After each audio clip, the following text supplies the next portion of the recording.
Hello, Cardiff. Hello. Hiya. Brilliant to see you. We're just popping in there now to say a quick hello and to say how much we're looking forward to playing our new show at the Western Studio in the Millennium Centre.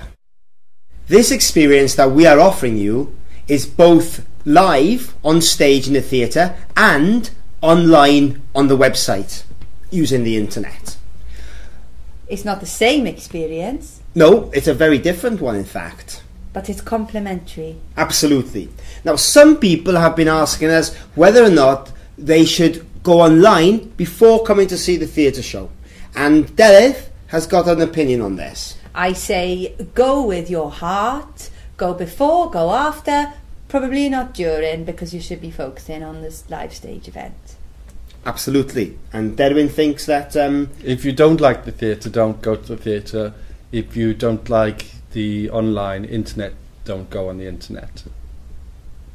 Yeah, brilliant. So everyone's got their own ideas around this. I'd just like to point out that Rhif, my sister, married a man called Davan after meeting him on a blind date. So that's something for you to think about there.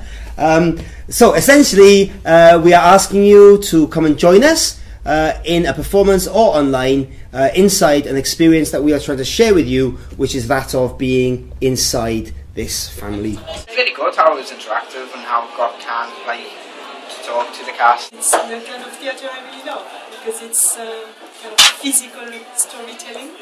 Great storytelling. Really great show. The best theatre I've ever come across.